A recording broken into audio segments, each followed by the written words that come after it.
DNVR Broncos podcast coming to you live from Studio A here at the DNVR bar. And the A today stands for R, as in the Broncos are back, baby. Boo! I used A last. That's just unacceptable. That's amazing. Right? That was a It little is. confusing. I'm confused. Oh, you know what? yeah. I'll give you credit though. That was fun. Thank you. Yeah, and also I would have said awareness because I put you on an audible right before the show started by having Allie, another A. We're just hitting all the A's right All now. the A's. Allie start the show before we were ready, had you scrambling. But you know what? Sometimes that happens in the NFL. So I had to have you be in a similar situation. Allie goes, "Are you guys ready?" Zach goes, "Yeah." Then we hear the music start playing. I'm like, "I'm not ready." He's like, "Actually, I'm not either." Well, And here we are. We're just buying time, right? Yeah, exactly. What are we you talking ready about now? today? Yes, the Broncos are back. And that's what we're talking are about. ready. Broncos minicamp day 1 in the books, and maybe not exactly what we would have expected to happen out there. That is correct, Ryan. There was the Broncos were back, and there was a SWAT team at practice today. No, not an actual SWAT team, but the Denver Broncos defense that's good. was a SWAT team on every single level. When it came to the defensive line, when it came to the outside edge rushers, when it came to the cornerbacks, guys were batting passes away left and right. I know Shelby Harris isn't on the team anymore, but it was like he was there today. Bradley Chubb getting in the mix, Draymond Jones getting in the mix, Michael Ojemudia getting in the mix, a ton of backups getting in the mix, and that made it pretty difficult day for Russell Wilson to complete passes.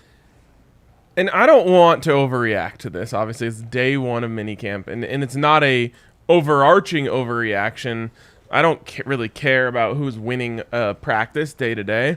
Agreed. That's another A. But I think it's important to monitor the batted passes. Because what did we say all about Russell Wilson? We've known it about him his whole career, but even as, we're watching film and stuff after the trade, and you get so excited watching it, but when you see Russell Wilson highlights, you see things to the numbers and outside. And we talk so much about how, like I said it about Trey McBride. I was like, Trey McBride works the middle of the field. That's where he eats and lives. Russell Wilson doesn't look towards the middle of the field. Right. And it's always been assumed that the reason why Russell Wilson doesn't work the middle of the field is because he's small. And that's okay if you're as dominant as he's been as a quarterback in the NFL. But it got me to thinking, is it that Russell Wilson doesn't like to throw to the middle of the field?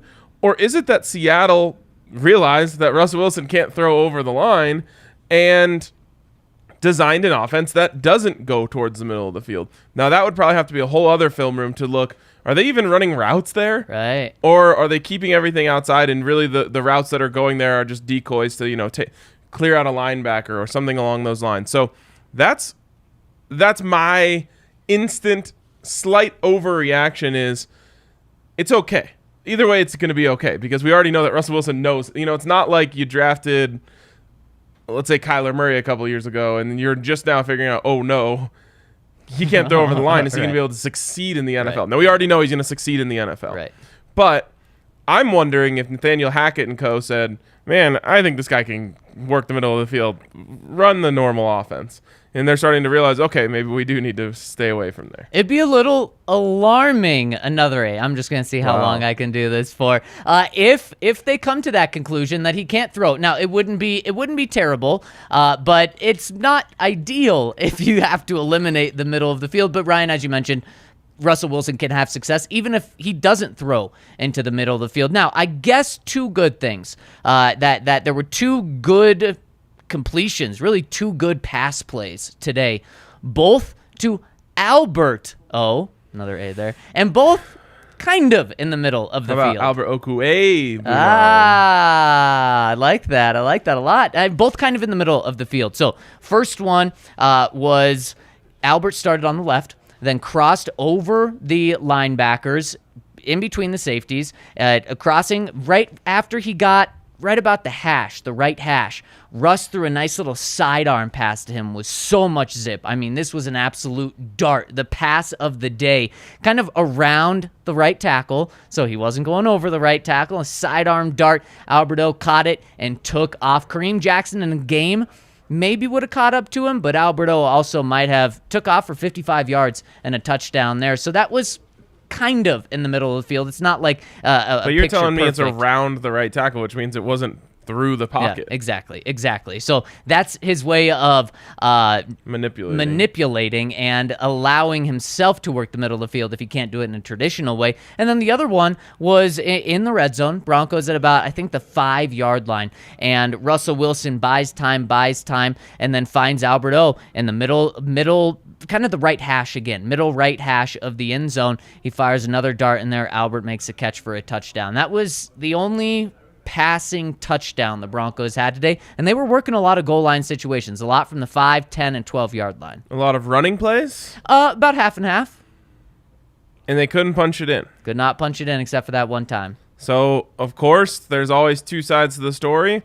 Was it good by the defense, or was it bad by the offense? I mean, just pass breakups. And Michael Ojemudia, he is stealing this offseason. He may be the biggest winner of these OTAs because he, Ryan, not only is playing really well, but he's playing ahead of Ronald Darby. Now, Ronald Darby might be tweaked a little bit, but an interesting thing, typically, the Broncos PR department does not put players that are injured on the podium to speak with media. You know who we talked to today? Ronald Darby. So that makes me think, okay, this isn't an injury thing. And I don't think it's a knock on Ronald Darby. I think it's a big acknowledgement as to what Michael Ojemudia is doing and how he's looking. And so why I bring him up is Tim Patrick runs to the back of the end zone on the left side, runs to the back of the end zone, cuts back, and Tim Patrick is running back to the ball as a wide receiver should. Russ throws a pylon comeback. Yep, and it's a dart, though. So Russ throws a dart, and Ojemudia is with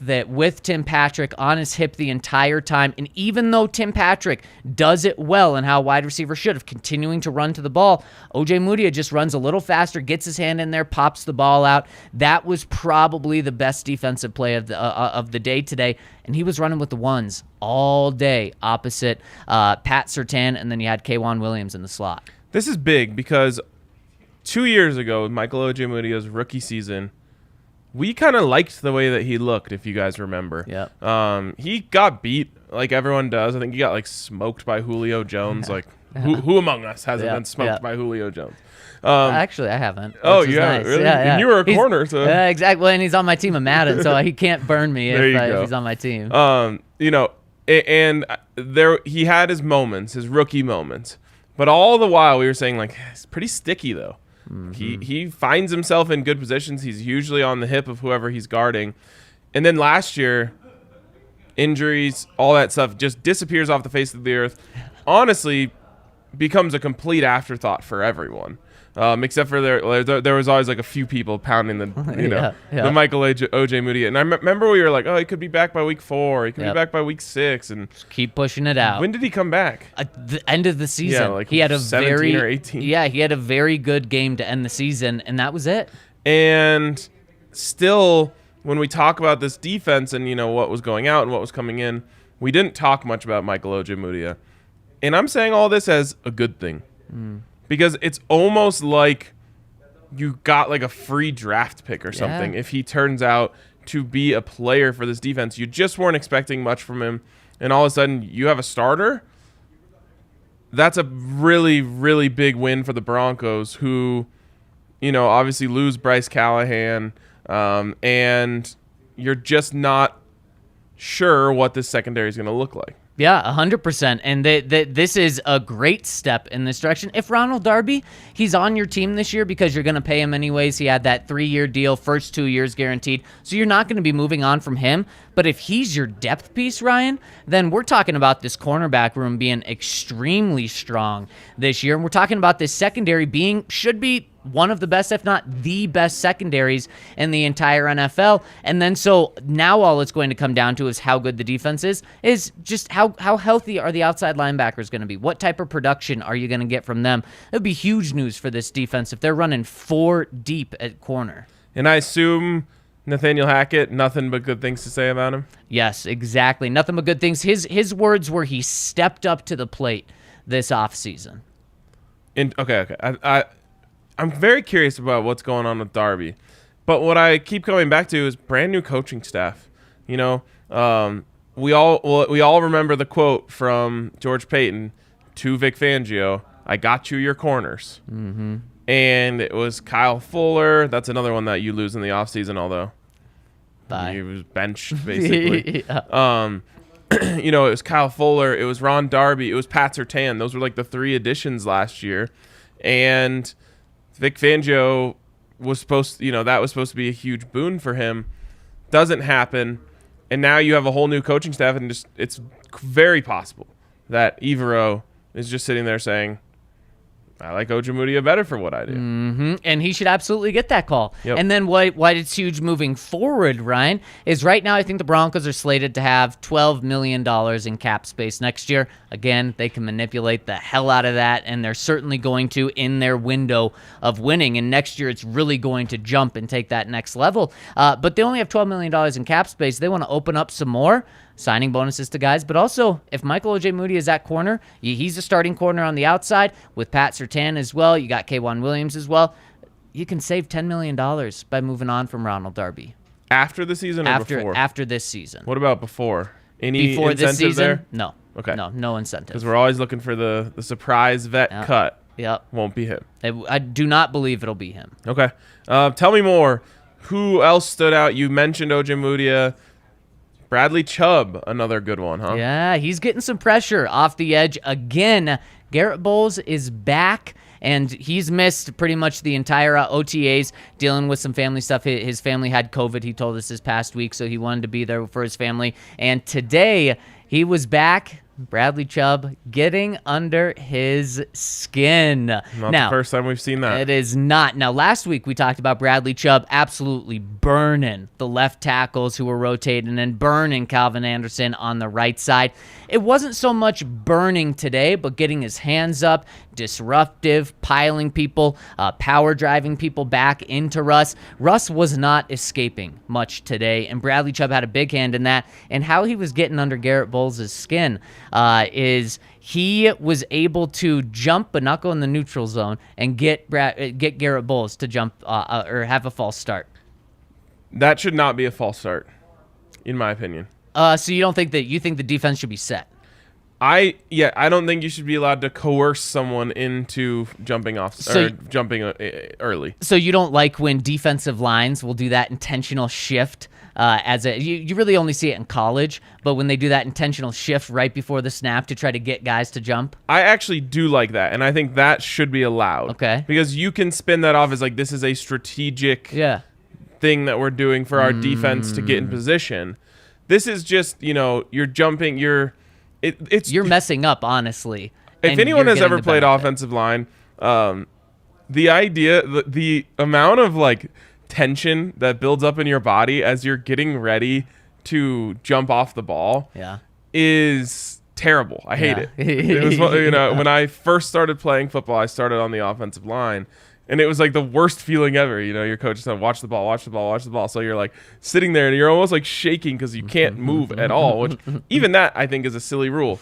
An offensive lineman like moves their hand or whatever, and we get a false start. I'm like, what did this do for the game? It did nothing but slow us down. Yeah, well, unfortunately, those are the rules, and I think the rules should be changed. You can't coerce because you shouldn't be able to coerce an offensive lineman into false starting. It comes back to that A-word, awareness. You got to be aware out there, right? And so that happened. He got Bowles to jump, and when I tell you this defense was chirping today. Geez. Oh, were they chirping? And you could see Bradley Chubb start to get a massive smile lined up right across Garrett Bowles. Because to rewind for those that don't remember, last year, 2 years, last year, Bradley Chubb and Garrett Bowles got under each other's skin so much where they not only fought on the field, but then Garrett Bowles had to be sent into the locker room for like 30 minutes during practice, which is something you just don't see. Yeah, essentially a timeout to go get calmed down. I think Chris Cooper went back there with him. Yeah. So these guys have a history of going after each other, and I think Bradley Chubb likes to get under Garrett Bowles' skin. So that happened. Next, 2 things. One, I think it's good practice for Garrett to try to not let this get under your skin. And also hear the noise. Yep. Because he's going to hear the noise if that happens in Denver. 2, this is great news for Bradley Chubb. Because when the Broncos drafted Bradley Chubb, it was never, oh, this guy has insane bend or he's got an incredible bag of moves. It was, no, he's relentless. And everything you're telling me about today sounds like relentless Bradley Chubb is what got under Garrett Bowles' skin. It's just every play he's coming, he's hammering you with like the hammer fist and all that stuff, and that wears you down over time. And that's what Bradley Chubb does such a great job of. Pushing guy, obviously strength is a huge strength of his, and so little things like that, it's like, okay, if Bradley Chubb is playing at his best, he's going to be getting under the skin of whoever's trying to block him because he just keeps coming and coming and coming. Yep, exactly. And that's what that's what Bradley Chubb did. Then the next time, the very next play after the defense is hooting and hollering. And I'm telling you, we were getting some very weird hooting and hollering. Try to record that maybe at some point. Then Garrett Bowles, I think Garrett Bowles jumped off sides or had a false start again, or it was the guy next to him. I don't remember. But then the defense just went crazy again, and Bradley Chubb was going crazy. And you're 100% right. If this is the Bradley Chubb that we're getting and the bend is there too, and the get off, and you're having guys have to anticipate the snap in order to keep up with Bradley Chubb, it would just be huge. And it would be another huge evolution to his game that the Broncos, they need, because they need Randy Gregory or Bradley Chubb to be a star pass rusher this year. They should both be, but I think it's naive to count on both of those guys. They need one of them. Yep.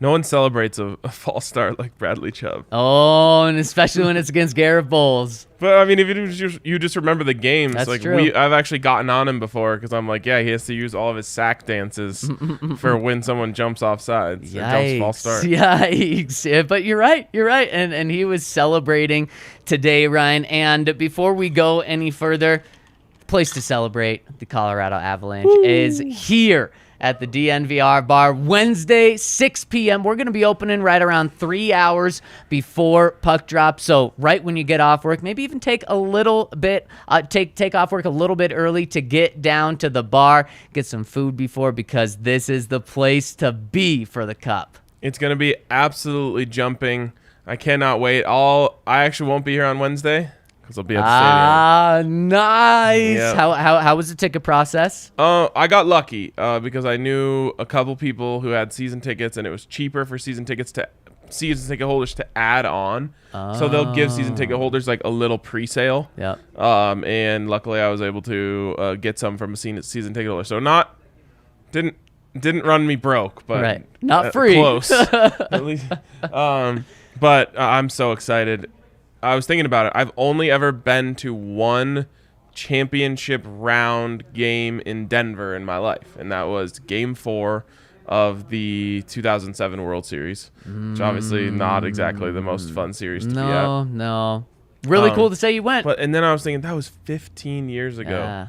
So this is... I've never really been this excited to go to any sporting event ever. And I don't like looking at it from the perspective of, well, when's the next time I'm going to be able to go? Because the Avs very well, it may be next year. So instead you look at backward. You say, well, when was the last time I had this opportunity? It would have been the Rockies. And then for the Avs, 21 years ago. Yep, and the closest you obviously can get for the Broncos would be an AFC championship game.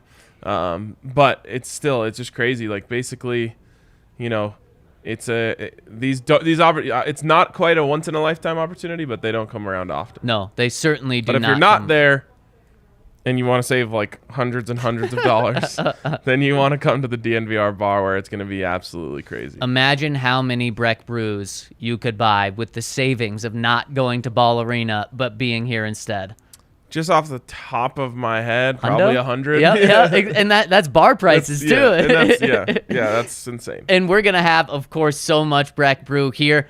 Colorado, or I shouldn't say Colorado Avalanche Ale, but Avalanche Ale is the drink, even when it's hot out. Now you got Strawberry Sky season, and one really cool thing. I mean, Breck Brew does so much for the community. They're giving back to the fires in the community that happened earlier this year, but an awesome thing they're doing is they're sending community stars to every single home Avs playoff game. That means the finals, they are giving away tickets. And if you want to send a community star to the Avs games that are coming up in the Stanley Cup, go to breckbrew.com to nominate a community star. They'll get hooked up with so much stuff. And it's really cool that Breck Brew is putting the community here and allowing fans to go to games. So check them out over at breckbrew.com. And also find the Breck Beer Locator. If you're not able to make it to the bar for a game, you're going to need some Breck Brews while watching the Avs. There you go. Also, got to go down to Infinity Park this weekend. Check out the American Raptors as they are in the midst of an international series right now, playing Argentina and Uruguay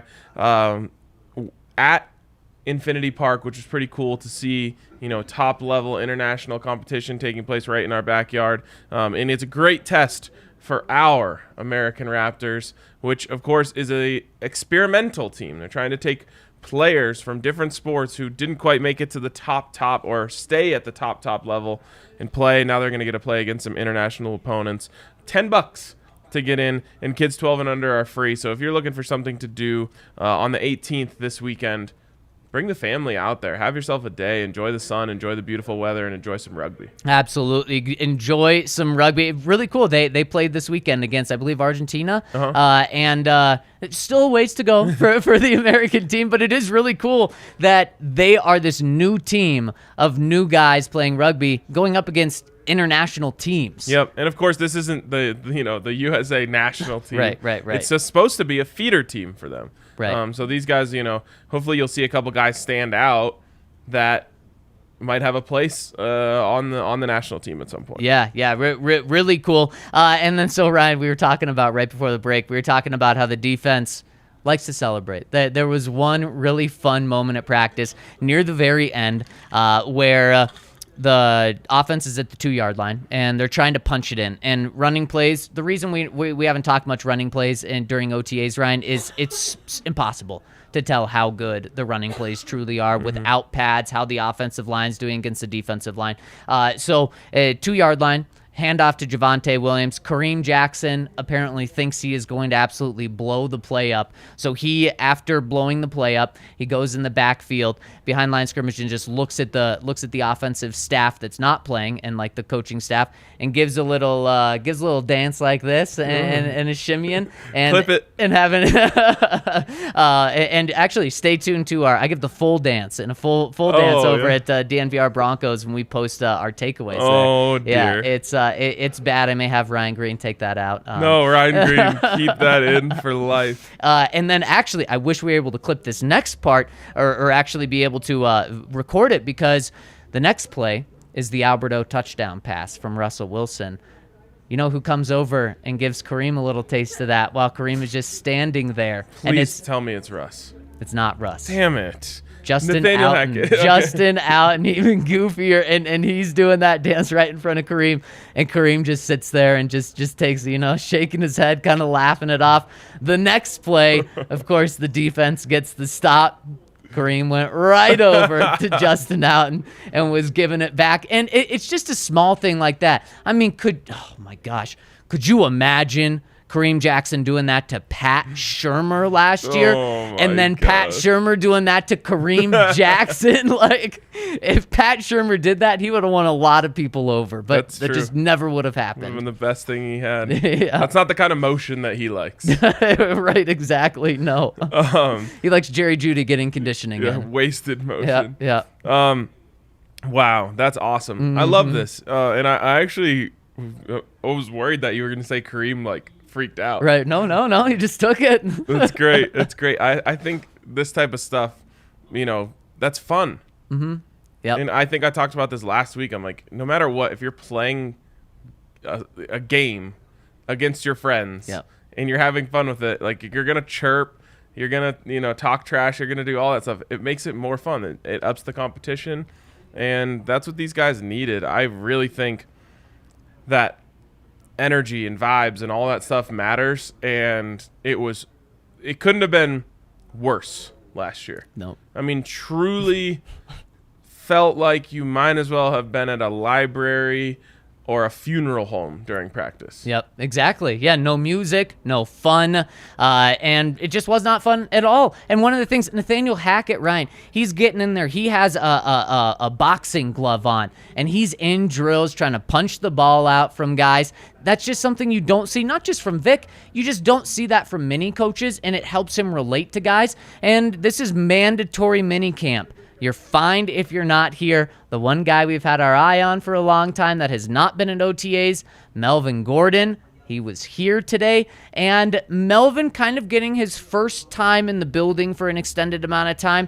Even he today said, it's fun to be here. When I first got here, they had Hamler and Judy doing some like combat game on the boards of trying just a different way of trying to involve guys in terms of studying the playbook and things like that. And one of the things that Melvin said was this coaching staff, specifically Nathaniel Hackett, sometimes, you see a coach and you take a detour in order to get to the cafeteria. You don't really want to see them. They're not your friends. He said Nathaniel Hackett, no, he's not like that. You want to walk by him. You want to say what's up. And unlike Case Keenum. Yes, exactly. Yeah, Case doesn't want to talk to anyone. And you could tell that Melvin kind of missed being at OTAs. Now, he didn't say that, but he did say, okay, I missed a couple of small things not being here, and he realizes that this isn't a miserable place to be anymore. Yeah, that's great to hear. And also, I talked to a couple sources recently about Melvin, and I just asked, like, I'll just say they were players. I just asked, like, do guys care that he's not there? Obviously, you guys now have Super Bowl aspirations. It's a little different than the past. Like, do guys care? And they're like, no. They just straight up said, like, if you're Melvin Gordon, you've been running the rock for that long, there's nothing for you at OTAs. And so I was kind of surprised by that because I thought it would be the other way around. I agree, and I think that's really important to hear. Now, I think there's one guy that does care from a player's perspective, and that guy is Russell Wilson. However, credit to Melvin, he knows who to appeal to and to appease. 2 more A words right there. Nice. Last week, although he was not at OTAs, he was going into the Broncos facility before OTAs started early in the morning and meeting one-on-one with Russell Wilson. Maybe a teacher's pet thing, but smart. Because you know who's going to be on the field as a running back in clutch situations? Yeah, in Russ's office. It's going to be the guy that Russ wants. Now, it's going to, there's going to be some coaching decisions in there as well. And I'm not saying that Javonte isn't doing this and that Russ doesn't like Javonte, but that's who it's going to come down to. So the one guy that I think it may upset a little bit, Melvin's going the extra step with him. Great. Smart.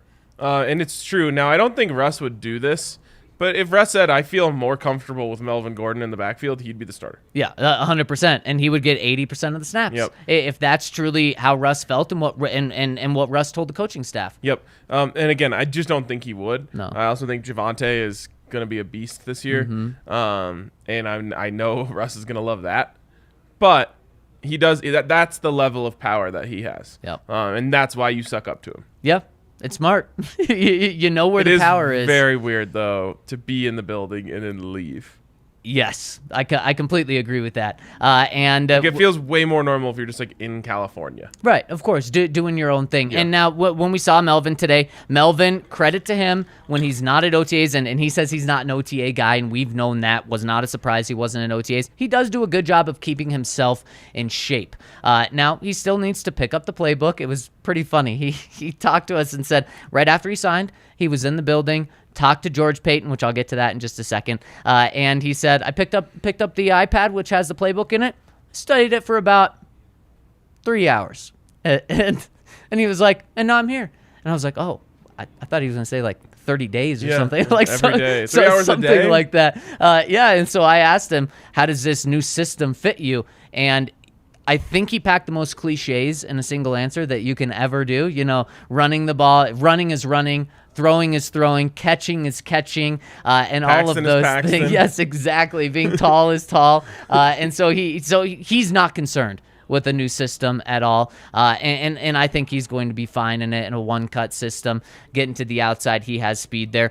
But the conversation he had with George Paton when he signed his deal a couple of months ago, he told George, I'm not laying down. That I'm not just giving this job to Javonte. I'm going to fight for it. And so that tells you the mindset that Melvin Gordon is bringing here. I expect Javonte Williams to be the starter. You wouldn't be surprised. Is that the right way to say it? If Melvin was the starter, you think he's the starter?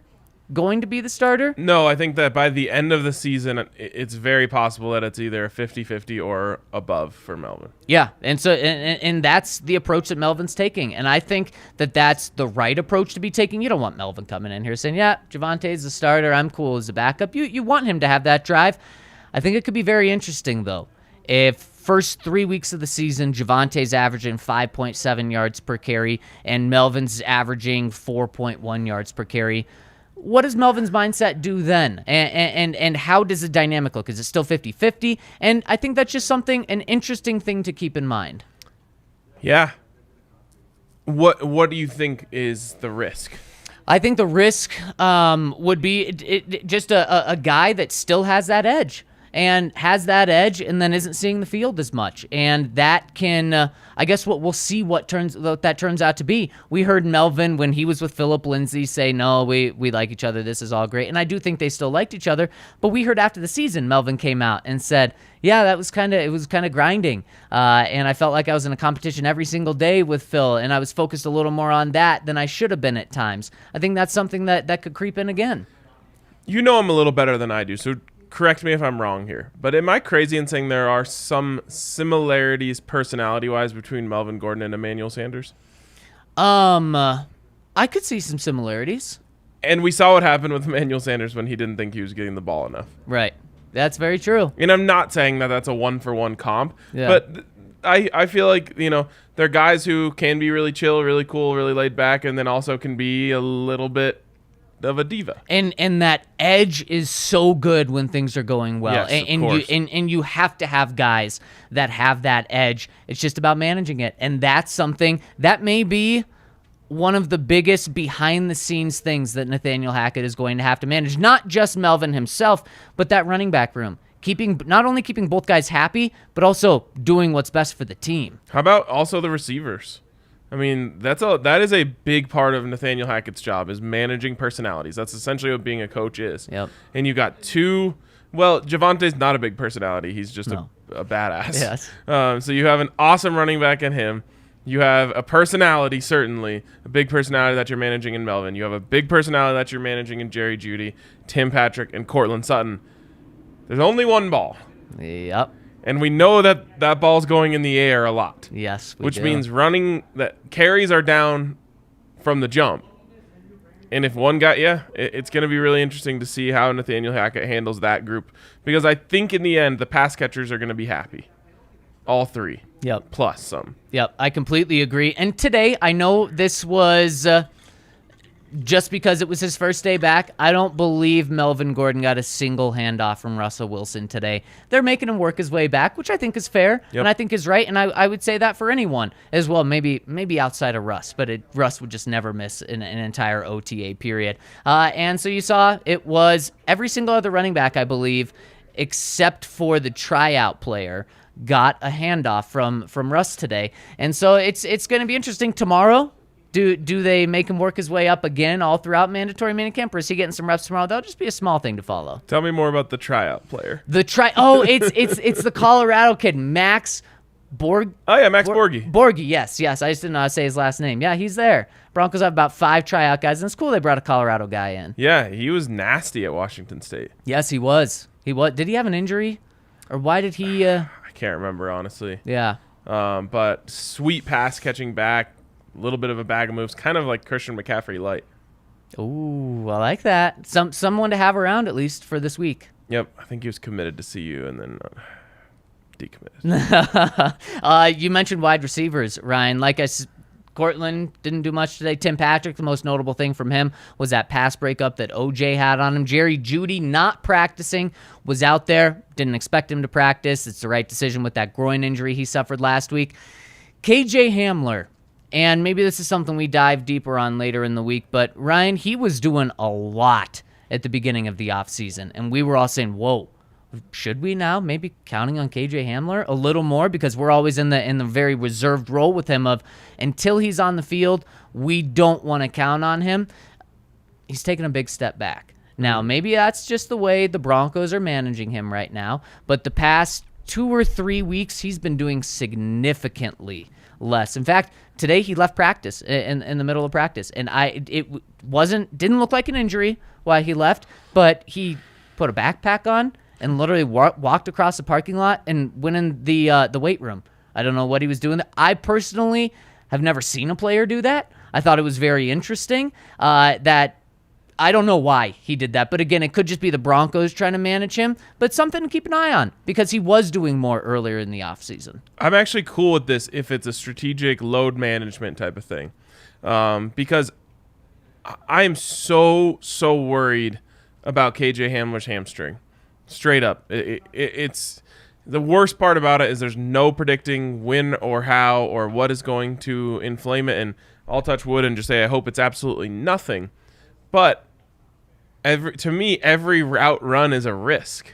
Mm-hmm. And it's like we talk about how guys who miss training camp, you just have to like completely change your expectations for them entirely. Yep. But that's if they miss it due to injury.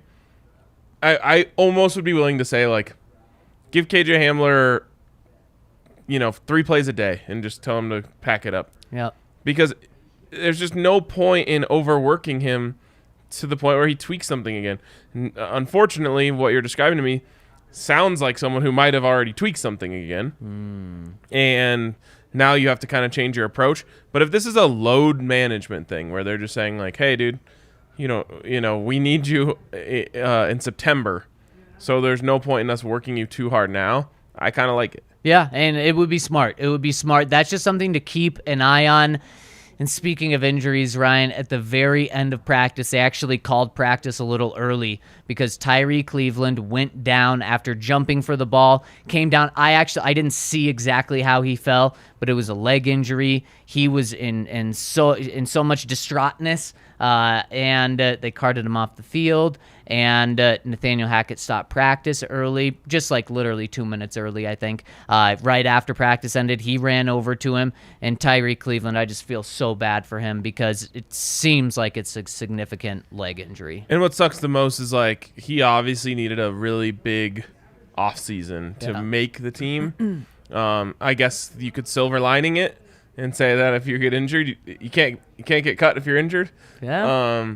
And that would be, what I would tell him if I was trying to make him feel better. I don't know if that would help, but it is true. You keep getting paid. But it sucks because obviously, he had an opportunity. There is one slot for wide receivers that can be grabbed, and he was one of the guys that we said had an opportunity to do so. So that really sucks. Yeah, it does suck. So I hope he's okay, but I'm expecting the worst news to come out later today or tomorrow. All right. Good news, though. $150 over at DraftKings Sportsbook if you bet on either team in tonight's NBA Finals. Oh, they're finally playing again. Huh? Yeah, they're finally playing. You know what's weird, though, with the Avs, how they do every... They did this. Why are they taking 2 days off and then only 1 day off to travel? So I was at a golf tournament yesterday with all hockey guys, and I learned the reason why they're doing this. Okay. Biggest hockey program in the world, Hockey Night in Canada, Saturday nights. So they wanted to make sure they got Saturday night in there early in the series because then otherwise it would have been Wednesday, Friday, Sunday. Right. So I guess they could have just gone Thursday, Saturday. Okay. But that's why they're making sure they get that Saturday. And what? It's a hockey program? Yes. It's like football night in America. Oh, that's their time. Hockey night Okay. in So Canada. this is super prime time for them. It's the biggest thing, everyone loves it. And interesting. I mean, I guess the NHL does have multiple teams in Canada, but this is the Colorado Avalanche and the Tampa Bay Lightning. Yeah, it's like Saturday night hockey is Sunday night football. Okay, so it makes sense. That makes more sense. But you're right. I thought basketball was over because it feels like it's been forever since they played. And over at DraftKings Sportsbook, you bet $5 on the money line for either Golden State or Boston to win, you'll get $150 in your account. What perfect time. You'll have that money hit your account for Wednesday's game when you can bet on the Colorado Avalanche. And one of the awesome things about DraftKings Sportsbook, and I just keep saying it because they keep doing it, is they just give you odds boost and awesome promotions every single night, it feels like, whether it's for the big NBA Finals game, whether it's for the Avs, and they'll be doing that again. 33% profit boost, I believe, on the Avs game. The last game's hard to remember since it was so long ago, but they will just be giving you things as well. So head to the App Store, download the top-rated DraftKings Sportsbook app now, and use promo code DNVR when you sign up to get $150 in your account by placing a $5 money line bet on either team in the finals tonight. You'll get $150 in your account over at DraftKings Sportsbook. Must be 21 or older, Colorado only. New customers only. Restrictions apply. See DraftKings.com/sportsbook for details. Gambling problem? Call 1-800-522-4700. And Ryan, let's hop into our DraftKings Sportsbook pick of the week right now, where I don't really like anything tonight. I don't like that there's no juice with the Warriors, and probably because everyone thinks they're going to win, including myself. So I would be putting the $5 on the Warriors to get those $150 in free bets. But I am going to go to hockey. And are you still giving out Cale Makar for the Conn Smythe Trophy? Well, I gave it out so long ago with such good value that it just seems weird for me to come back to it now. Okay, then I'll do the slightly better value play here. I'll go Nathan McKinnon, plus 210, Cale Makar at plus 180.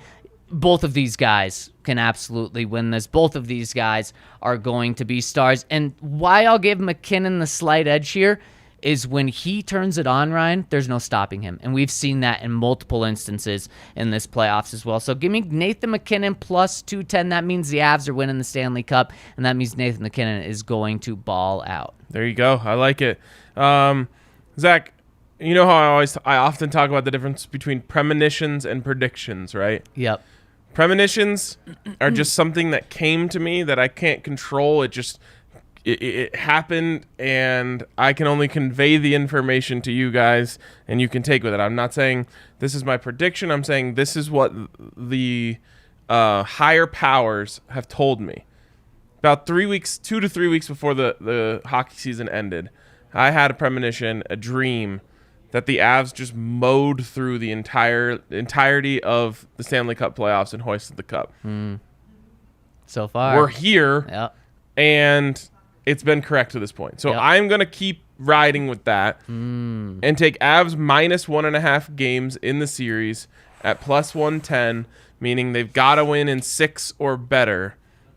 And there you go. It's plus 110? Yep. Wow. It shows you how heavy of a favorite they are. They're minus 175 to win the series. Yeah. Yeah, it's pretty crazy. Man, I love it. I love it. Yep. Wednesday can't get here quick enough. Also, we were talking about the Saturday game. There was supposed to be a concert at Ball Arena that night. Moved. Sorry. Yeah. Move out of the way here. Because people were worried about that. They were like, what if they do a day game or something? So they make sure they do the concert.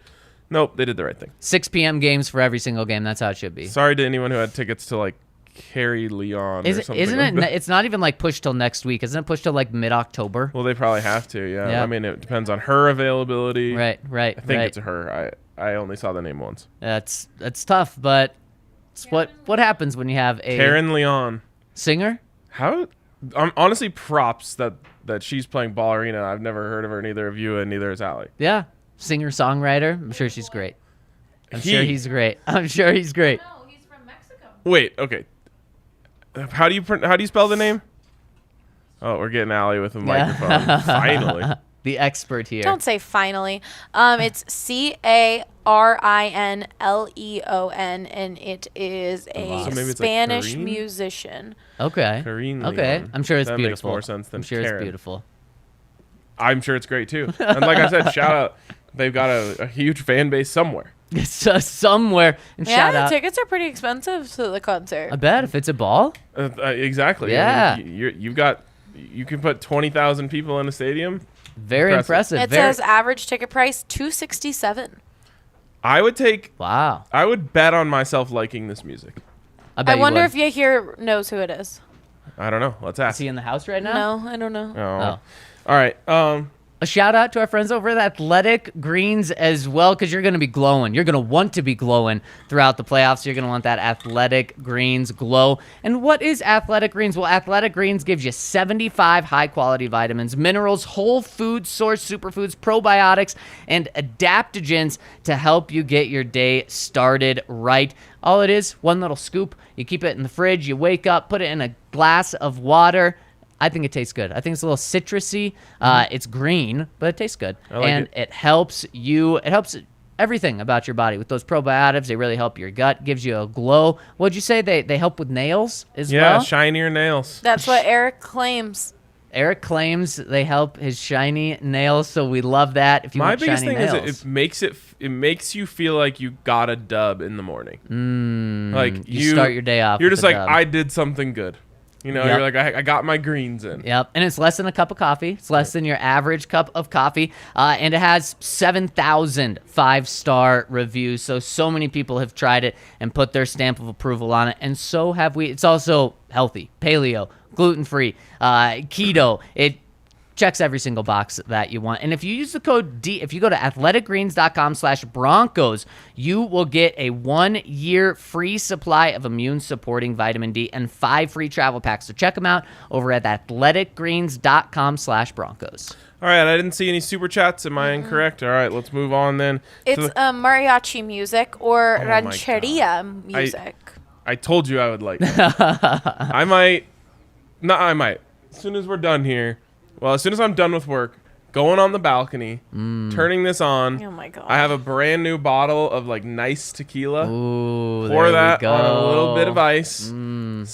Squeeze a lime in there. And I'm going to listen to this music, and I'm going to be so happy. And might as well buy a ticket for the October show. Yep, there you go. It's true. Because now you're not going to have to worry about it going up against an Avs game. But it might go up against a Broncos game. That's true. That I won't miss it for. But I just made plans for my night. It's going to be great. You ready, Allie? Yep. There we go, making plans on the goodness. show. Also, it's not going to fit the tequila / mariachi music vibe, but I went off the diet this weekend. Okay. Was going to go back on the diet today. Nah. Then I was of the day. scrolling through Twitter this morning, and our homie Vic Lombardi is in Italy. And he posted like a slideshow of all the pizza he's eating in Italy. Oh my gosh, unfair. And I was just like, I'm eating pizza tonight. Are you so making pizza? Sexy pizza. Sexy pizza. Gotta be sexy pizza. Oh man, yeah, you can make that work with tequila though. I can make anything work Yeah, with tequila. exactly. Or with pizza. Yes, true.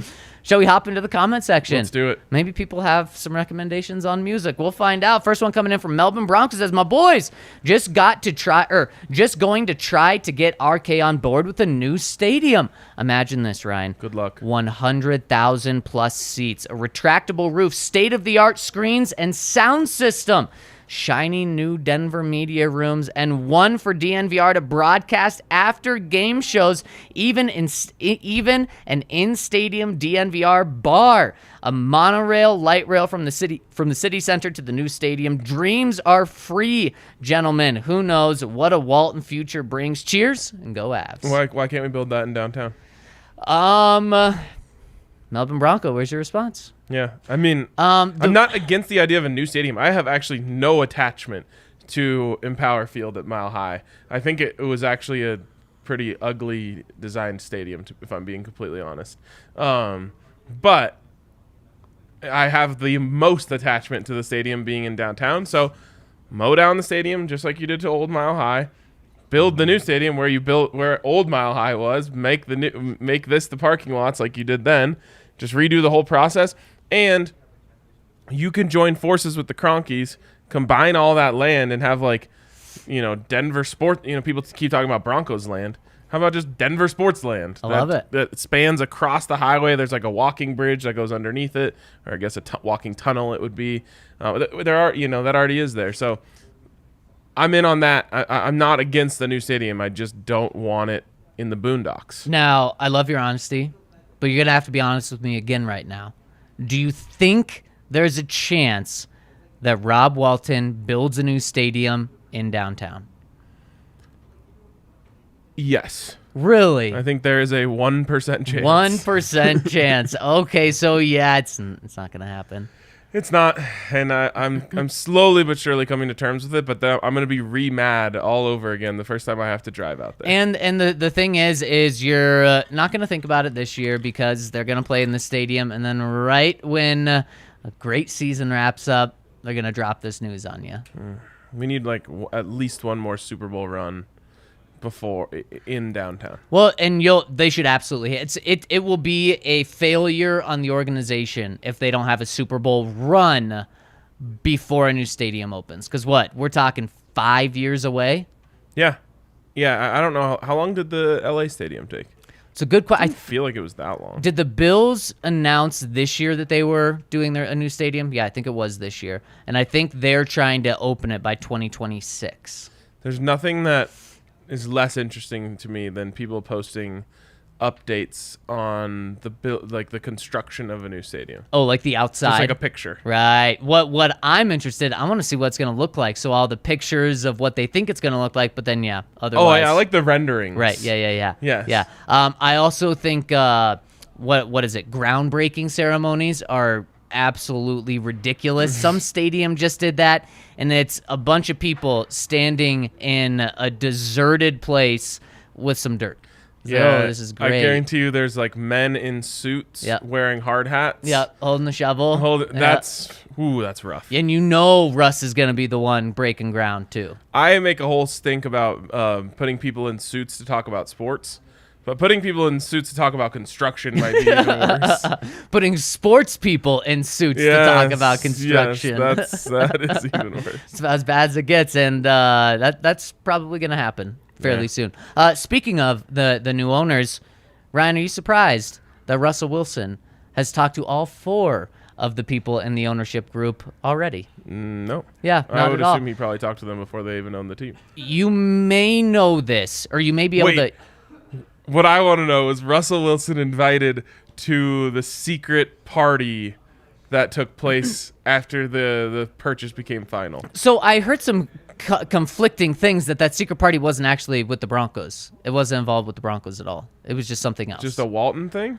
Was it even a Walton thing? I don't know. I think... Because you didn't put that out, right? No, I believe it was D-Mac. Okay, yes. And I think I saw him follow up and say like, oh... Never mind. Yeah.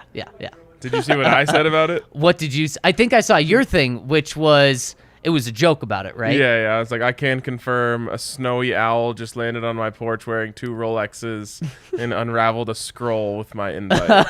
That's how the invitation would be sent, wouldn't it? Yes, it is. Okay, so I think you'll be able to get this.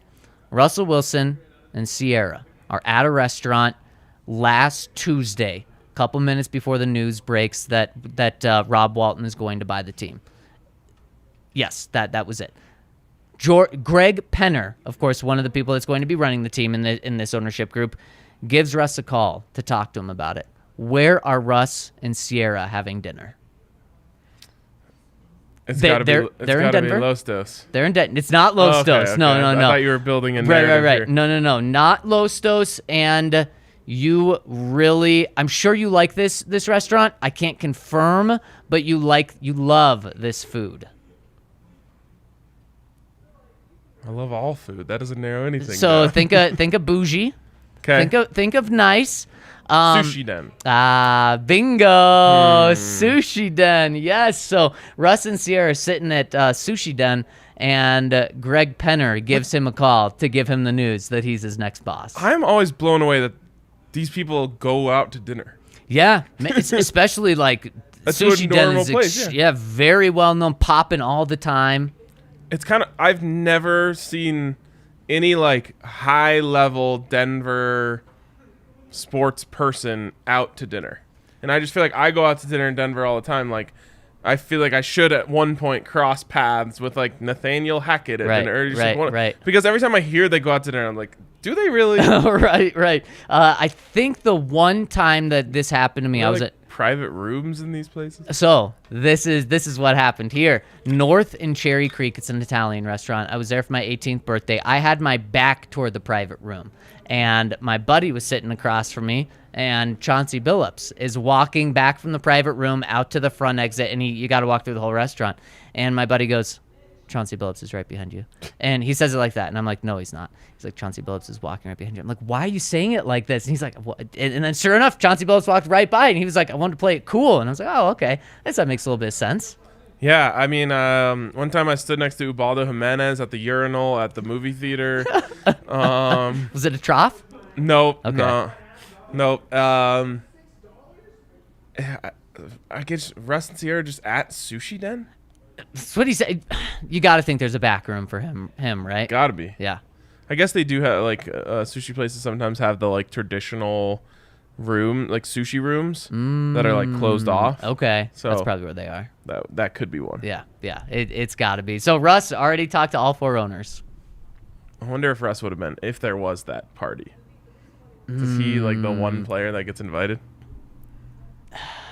Yes.